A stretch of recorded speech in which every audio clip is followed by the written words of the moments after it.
Hello बच्चों, let's see this question. This question says a large open top container of negligible mass and uniform cross-sectional area A has a small hole area cross-sectional area A by 100 in its side wall near the bottom. The container is kept on a smooth horizontal floor. Contains a liquid of density rho and mass m naught. Assuming that the liquid starts flowing out horizontally through the hole at t equal to 0, then calculate the acceleration of container and its velocity when 75% of the liquid has drained out. तो देखिए question का क्या आपके पास क्या कह रहा है कि आपके पास एक ओपन टॉप कंटेनर इस तरीके से, मान लीजिए आपके पास लार्ज ओपन टैंक कंटेनर और एक कंटेनर आपका स्मूथ हॉरिजॉन्टल सरफेस पे रखा हुआ है, यानी कि फ्रिक्शन कितना होगा 0। तो पर इसका एरिया आपको दे रखा है, टैंक का area cross section area A दे रखा है। इसके बॉटम पर एक साइड वॉल है, सॉरी साइड होल है, जिसका एरिया कितना है, स्मॉल ए लिखें, तो उसकी वैल्यू कितनी है a बाई 100, a बाई 100।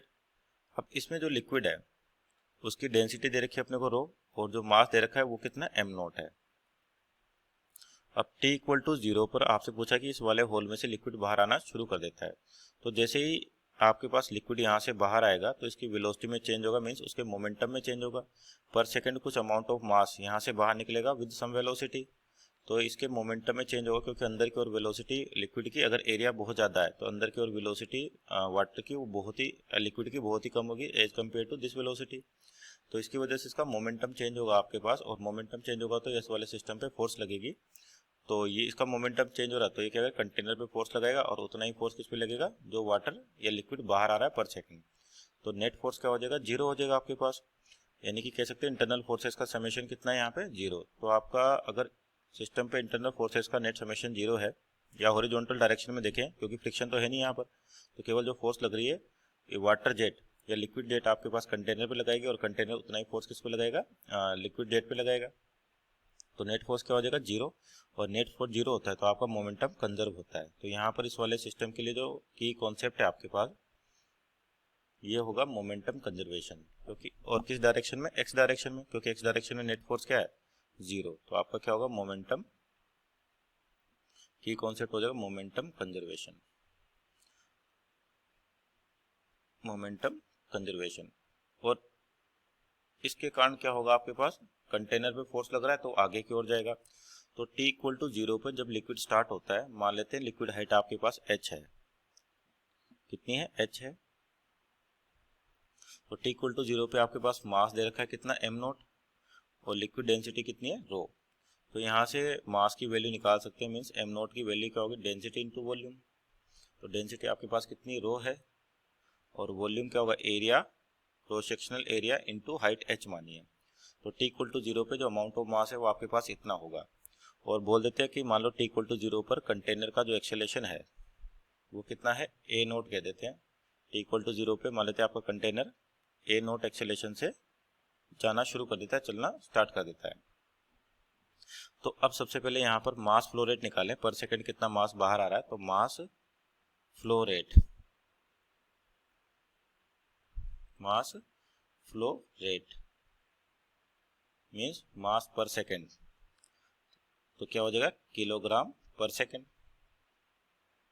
तो इसकी क्या वैल्यू होती है आपके पास, डेंसिटी एरिया इंटू वेलोसिटी। अब वेलोसिटी की बात करते हैं, इनिशियली t इक्वल टू 0 पे लिक्विड हाइट कितनी मानी h मानी है, तो उस इंस्टेंट पर जो वेलोसिटी होगी, जिसको ये वेलोसिटी आपको दिख रही है जिसको एफ्लक्स वेलोसिटी भी कहते हैं अपन, इसकी वैल्यू क्या आएगी √2gh, √2gh मीटर पर सेकंड। तो आपके पास t इक्वल टू 0 पे जो लिक्विड जेट है बाहर आ रही है उसकी वेलोसिटी कितनी है √2gh, और ये एरिया जो यहाँ पे है इसकी वैल्यू कितनी दे रखी है आपको, जिसको अपन ने स्मॉल a माना हुआ है, तो इसकी वैल्यू कितनी है। तो total cross section area tank का a है बाय 100। ये तो आपके पास फॉर्मूला डेंसिटी एरिया वेलोसिटी। तो आपके पास इस वाले होल का एरिया कितना दे रखा है a बाय 100, वेलोसिटी कितनी होगी √2gh। तो आपका जो मास फ्लो रेट है जिसको मान लो m डॉट से डिनोट करते हैं अपन, m डॉट यानी कि dm by dt। m dot का बेसिक मीनिंग क्या होगा आपके पास, dm by dt means mass पर सेकेंड। तो dm बाई dt की वैल्यू कितनी है आपके पास, रो a की वैल्यू है a बाई 100 इंटू वेलोसिटी, और वेलोसिटी क्या है √2gh, और अगर इसकी वेलोसिटी v है, इसका एरिया, आपका जो एरिया है टैंक का एरिया, ये आपके पास होल एरिया से ज़्यादा है। तो टैंक के अंदर जो वाटर वेलोसिटी होगी उसकी वैल्यू क्या होगी, बहुत ही कम होगी। मान लो ये आपके पास टैंक के अंदर वेलोसिटी v टैंक है, ये काफ़ी कम होगी आपके पास जो लिक्विड बाहर आ रहा है उसके कंपेरिजन। तो इस अंदर वाली वेलोसिटी को अपन नेग्लेक्ट मान सकते हैं, मीन्स इनिशियल वेलोसिटी वाटर की क्या कह सकते हैं अपन, 0 कह सकते हैं। तो आपके मास फ्लो रेट आ गई कितनी, रो a/100 इंटू रूट 2gh। तो यहाँ से फोर्स निकाल सकते हैं अपन।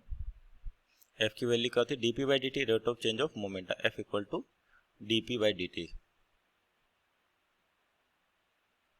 और मोमेंटम क्या आपका, मास इंटू वेलोसिटी। तो ये हो जाएगा वेलोसिटी बाहर आ गई उस इंस्टेंट पे, और बचेगा dm/dt, dm/dt।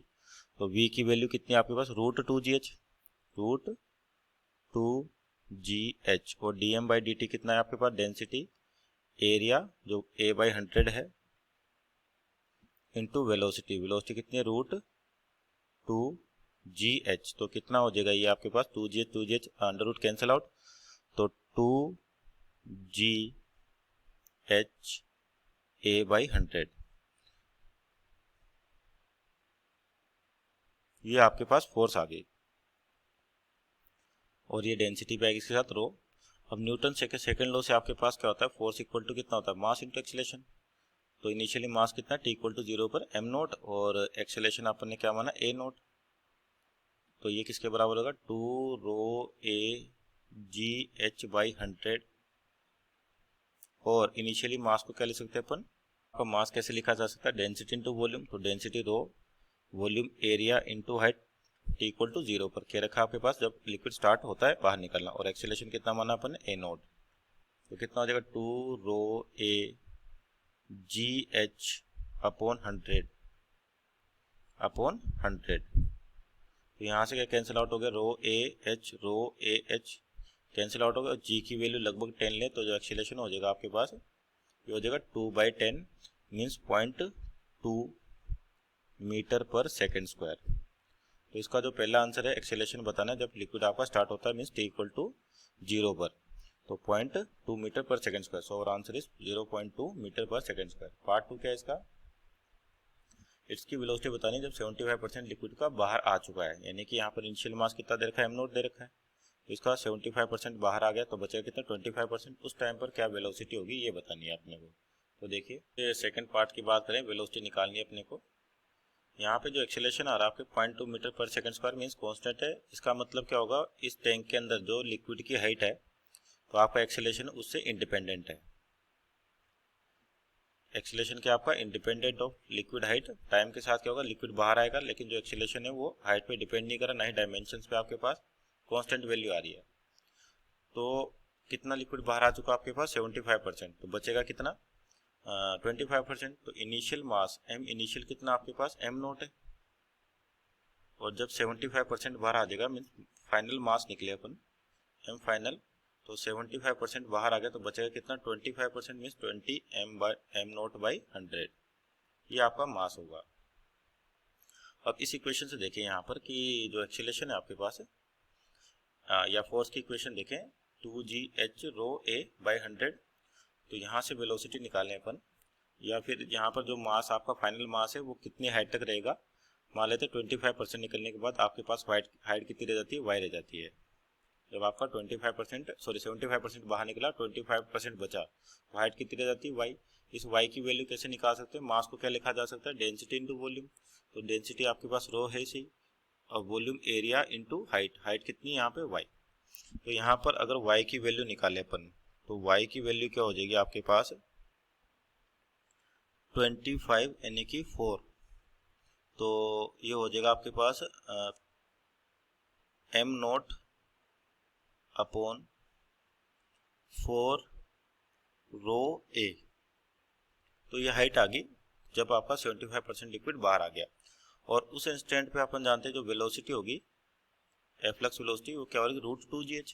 कितनी हो जाएगी, रूट 2gh। और h की जगह यहाँ पर क्या है, y है। तो आपकी वेलोसिटी क्या हो जाएगी जब 75% लिक्विड बाहर आ जाएगा, v equal to root 2gy, root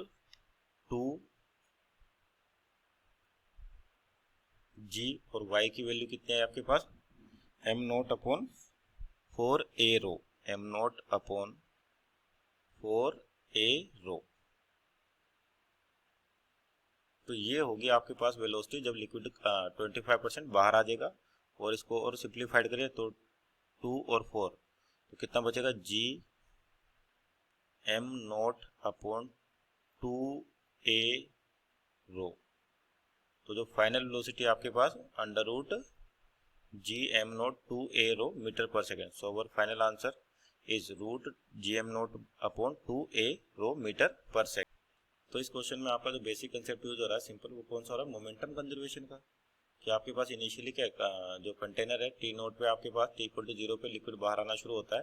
तो लिक्विड बाहर आएगा तो इसकी वेलोसिटी लिक्विड की टैंक के अंदर और टैंक के बाहर चेंज होगी, मीन्स इसका मोमेंटम चेंज होगा। मोमेंटम चेंज होगा तो आपके पास फोर्स लगेगी। तो जितना फोर्स ये मोमेंटम लिक्विड जेट जो बाहर आती है इस टैंक पे लगाएगी, उतना ही किस पे लगेगा, इस वाली वाटर जेट पे भी लगेगा। तो आपके पास एक्स डायरेक्शन में जो नेट फोर्स है वो 0 है, तो अपन कह सकते हैं कि यहाँ पर एक्स डायरेक्शन में मोमेंटम कंजर्वेशन लगेगा। तो उसका यूज करते हुए अपन फोर्स निकाल सकते हैं। फोर्स से एक्सीलरेशन आ जाएगा आपके पास, और जो एक्सीलरेशन आ रहा है वो कांस्टेंट आ रहा है। तो आपके पास जो वेलोसिटी है वो केवल हाइट का फंक्शन है, तो यहाँ से अपन उसकी वेलोसिटी भी निकाल सकते हैं। Hope you understood it well. Best of luck.